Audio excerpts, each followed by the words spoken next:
What if I told you there's something that you're doing every single day in your practice, something that takes your staff time, it benefits the patient, and directly impacts the patient's outcomes, and you're doing it completely for free, right? Not only are you not getting paid, but when patients don't do it, your outcomes suffer, your reputation takes a hit, and you might even get blamed for poor results. What I'm talking about right now is a crucial part of what you do every day, which is creating a home exercise program for your patients. And up to 2023, there was really no way to get paid for that time and an effort that you put into it, or monitoring it and supporting the patient and encouraging them. And it's probably the reason why 70% of patients aren't doing their homework. That all changed in 2023, and most practice owners have no idea what that change involves. My name is Dr. Andrew Grecki. I'm a practice owner. Let me show you how we turn something that we were already doing every single day in our practice for 15 years into $40,000 per month in additional revenue. Let's talk about it. What actually goes into creating a home exercise program and then actually implementing it and doing it right? So step one is typically we're going to create that program. Your therapist probably spends 5-10 minutes in a session to do that. They select what the appropriate exercise is, right? They're going to customize it hopefully for the specific condition that the patient has. They might record a video or find a stock video. They might write instructions out like old school. They might print something for the patient. Then they're going to teach the patient another 5 minutes how to do it, demonstrate it, make sure that everybody's on the same page, correcting their form, explaining how many times a day and all that stuff, answering questions, right? They want to make sure the patient understands it, and then there's the following up throughout the care, right? Are you doing your home exercises? Let me show you that one again. Let's modify this because maybe it's too hard or was causing symptoms. A lot of times there's patients that are calling or texting in between visits. Or maybe you're modifying the program in between visits, or helping them with struggles that they're having, and you're dealing with their non-compliance, right? When patients don't do their home program, their progress is slower, right? They need more visits. Their outcomes, aren't going to be as good. They might even leave a bad review blaming you that they didn't get the results that they were hoping for. And then, of course, the physician gets upset, right? The referring physician is wondering why the heck they didn't get better. So let me ask you this, if you have 5 therapists and each therapist sees 8 to 10 patients per day and each patient maybe needs, home program support, how many hours per week is your staff spending on home exercise programs? Have you ever thought about that? You ever analyze that? Let's do some quick math, right? So if we've got 5 therapists, maybe 10 patients a day, 5 days a week, that's 250 patient interactions or visits a week. Even if only 50% of those people needed a home program in a given week, that's 125 patients. So if that was 10 minutes per patient, that's 1,250 minutes. That's 20 hours per week your staff spends on home exercise programs. And that doesn't even include any of the time that's outside of patient care time when they're communicating with them or modifying things remotely. So they're not getting paid for any of that. That's $0 and lots of hours, right? And actually, it's worse than that, right? You're paying your staff to do this work, but you're actually losing money on it, right? So not to mention when there's openings, cancels, no-shows. But here's the thing: you can't not do it, right? Home exercise programs are essential to patient outcomes. They're a core part of physical therapy, at least in my opinion. And there's lots of research to back that up. So you're kind of stuck. It's part of the job. It's part of the overhead. Something you have to do. But I think most of us don't do it well. And that's why we see 70% of patients aren't actually participating in the home program. And that's what I thought until 2023. And in January, Medicare and most major insurance companies actually started reimbursing for something called Remote Therapeutic Monitoring, right? Or RTM is probably something you've heard, hopefully you've heard at this point. But you might have heard of it. You might have heard of remote patient monitoring. That's been around for a few years. For chronic disease management with physicians. Doctors use it to monitor blood pressure, blood sugar, weight loss, things like that. RTM is similar, but it's specifically for monitoring the therapeutic activities like rehabilitation, like home exercise programs for physical therapy, speech therapy, occupational therapy. And so here's what RTM allows you to bill, right? There's 6 codes that you can bill for. You can bill for the setup and education. It's a one-time code. It reimburses about $20 to $25. That's when you give them the software and you set up their home program. There's also a monthly device supply code that reimburses about $55 to $65. every single month that the person has the software you've given them. And that's awesome. And then there's the time that your provider or someone you hire remotely monitors and communicates with the patient. And that's for every 20 minutes that's reimbursed about $50. And so you can do up to 60 minutes a month, a minimum of 10 minutes a month. And so it's a game changer. You know, we right now are generating $160 per patient per month on average using this program. And now let me be clear about what this means, right? You can now get paid for providing patients with a system to track their home program, right? That's amazing, right? It has to be through an app or a software. And so they're monitoring whether they're actually doing the exercises or not, right? You're trying to increase engagement. You're reviewing their progress. You're reviewing their engagement data. You're communicating with them about whether they're doing their homework or not. So they know that you're watching and paying attention, which builds up their engagement. You're encouraging compliance. You're asking questions. They can chat with you. Sounds familiar, right? This is stuff you're already doing. It's just now you're getting paid for it, right? And when I first learned about this, I thought it was really too good to be true. I actually called Medicare and several other compliance experts to talk with them about this. And it's real. It's a real thing. It's legitimate. It is actually encouraged by the insurance companies. They want you to do a better job at getting your patients to do more at home. And it's been available since January of 2023. And here's the crazy part. Most practice owners still don't even know about it. I think 1.6% of patients received this last year. Now you might be thinking, okay, well, I've heard a lot about, a lot of new revenue opportunities over the years. What makes this one different? Well, this one is different. It's a great question, but let me show you. I mean, compared to going like cash based, there's no need to drop insurance, right? You want to continue to serve your community. There's no need to rebuild your entire patient acquisition system. This is all for your current patients. There's no 12 to 18 month transition period. You're offering it right away to the patients that are going to benefit from it. You can compare that to buying equipment, right? Laser or shockwave, where there's a huge upfront cost. This has zero upfront cost. There's no maintenance. There's no contracts. There's no need to generate new patient demand and create a brand new marketing program.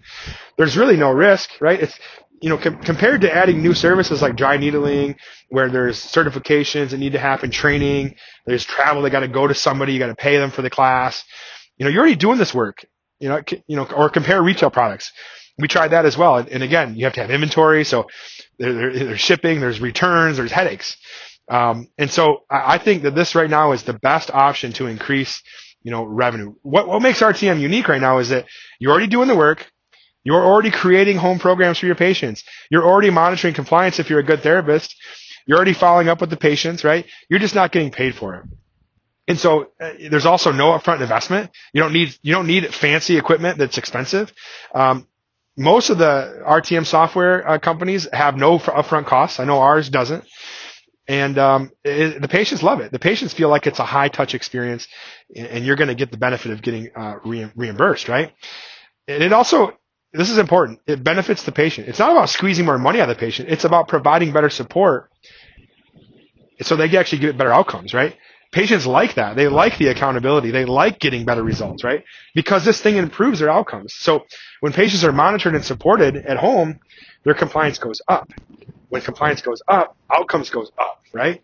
That's amazing. That's a really positive thing here. And then your reputation goes up and you get more referrals. It's awesome. It's super fast to implement, right? It took us 2 months to get up and rolling versus our cash-based services, which have taken a lot longer. It's scalable, right? You can just scale this amongst all the patients that would benefit in your practice, which is most of them. And so you don't have to create a new market, right? Every patient who's appropriate for a home program most likely is potentially going to be able to do remote monitoring. And that's probably all your patients. And so I think it's really important to really digest this, right? Let me show you what it looked like in my practice, right? So before RTM, in 2022, we had 13 therapists in 2 locations. We were seeing about 200 visits a week, probably a little more, 250 actually. Every patient got a home program. Staff spent lots of hours a week doing follow-up phone calls after evals and questions that patients might have. And patient compliance with home programs was about 40 to 50%. After implementing RTM in 2023, the first month we trained staff a little bit. It wasn't a whole lot because we were making home programs. We started enrolling patients, Medicare first, and then we went to the commercial payers. And fast forward, we're now generating $40,000 a month in revenue just from this program that we were already doing. And patient outcomes are improved. Through our MIP score, you can see our outcomes are better, and our reviews are outstanding. You can read our reviews. We've got over 1,000 5-star reviews, and 20% of them at least are calling out the videos and the home program and the support and the accountability that we provide. And so it's been a game changer. It's been consistently a game changer every single month. We're going to continue to do it. It's allowed us to pay our staff more, recruit better, more people. And we're just we're just doing a good job with it. And I just can't, stress enough, right? That it's a super important thing that I think should be standard practice, because if the outcomes are going up and you're not doing it, you should feel obligated to be doing it, right? Not to mention, it's going to reduce your cancellation and no-show rate, your drop-off rate, because patients are engaged with you more when they're not with you. So there's that accountability aspect. And so our practice has really thrived with it. And simply adding remote therapeutic monitoring software to our practice has been a game changer. And really, that's the difference, right? That's the difference between barely surviving and thriving. And it's been challenging, right? There's no doubt about it. But it's also the difference between losing staff to competitors like the hospital system or home health, where, you in a normal reimbursement model, you can't pay enough because you can't compete with them. It's also the difference between stress and stability, right? And here's the thing. We were already doing the work. We were already creating the home programs. I can't say that enough. We were already trying to monitor whether they were doing the program or not, and we were already following up with them outside of patient care time. We just weren't getting paid for it. Now we are. And so very, very important. I think you should strongly think about this. But, maybe you're thinking, so if this is so great, why isn't everybody doing it, right? Well, I think there's 3 reasons why people aren't doing it right now. It's new. The codes are new. They're different. They have unique behaviors, I think makes people nervous. And in the beginning of this program, the codes were a little stricter, and now they've launched new codes in 2026. So most practice owners are just hearing about it now. I think another reason is that it sounds too good to be true, right? When I first heard about this, my kind of BS detector went off, and I thought, is insurance really going to pay me for something I'm already doing? Yeah, sure they are, right? It's been going down, down, down. Well, hey, I did my research. Medicare, we talked to the experts. It's legitimate. It's encouraged. They want us to do it. It's very valuable. I think another reason is maybe they're confused about how it works. When I talk to practice owners, they kind of think that it's like for remote people that are not with you, like telehealth, or do I need an EMR integration? You don't, by the way. Does my staff doesn't have any time? Well, that's okay too. They don't need to do this. We're going to talk about this in the future, but they don't actually have to be doing the monitoring time. You can outsource that. I think a lot of practice owners think it's too complicated. I'm telling you it's not. Big one is, what if I get audited, right? Well, if you do it right, you're not going to get audited. But if you do get audited, you're going to pass because you're going to listen to my future videos, right? The practices that are implementing RTM now are early adopters. I was an early adopter. And they're the ones who are going to have this revenue stream established before it becomes common. You should be one of those, right? You should be like me. In 2 to 3 years, I believe every practice in the country is going to be doing this. The question is, will you be one of the early adopters, or are you going to be a laggard, right? And I think it's important to recognize it benefits the patient, right? And why wouldn't you be doing this? If you know it benefits the patient and it benefits you, it seems like a no-brainer to me that you'd be implementing this. But hey, I'm not going to lie to you. I'm not going to say that RTM is completely effortless, or that every practice will have the same results that we do or did. But there are things that you need to understand, and I think it's important, right? You understand that not every patient is appropriate, right? So you need to know, which patients are eligible and qualify, and which don't, and that's an important thing. You got to know what are the documentation requirements, right? You need to track things properly, and that's what the software is all about. So you really need software that does this for you, so you're compliant. In that software, it can't be on spreadsheets and text messages. That will be a crazy hassle. It needs to be something that needs to be monitored, right? So there needs to be someone doing the monitoring of the patient's activity. So that could be someone in your office, but you can also hire somebody remotely to do it, or you can outsource it to someone like us. You need to know how to bill correctly, right? The codes have very specific rules and requirements. We help you with that. The insurance companies vary, so you got to know your payers. Medicare is the most reliable, but there are several commercial payers that also pay for this, but some don't. So you got to know that, and that's again where we come in as experts to help people with that. But here's what I want you really to understand is none of these challenges are impossible to overcome, right? And the potential upside is massive. In my practice, we went from considering closing or selling to having the best financial year since 2019, right? So that's an important thing to think about. We're able to give our staff raises. That was the first thing I did is I gave our staff a raise, everybody across the board. We're able to invest in our practice. I can sleep better at night, right? All from getting paid for the work that we were already doing. Did I say that already? I think I might have. So if you're interested in learning more about remote therapeutic monitoring, it's really simple. I've got some great things for you, and I want you to continue to follow me so you can learn how it works, whether your practice qualifies, what are the implementation processes and what do they look like? What's the realistic revenue for you as a clinic? So I put together this comprehensive guide. It's called the Physical Therapist Guide to Remote Therapeutic Monitoring, and I want to give it to you for free. And all you have to do is click the button below this video to hit download, and I'll send it right to your email. It tells you exactly how billing works, which patients qualify, what's the documentation requirements, and how to be compliant, how to implement it in your practice without getting pushback from your staff.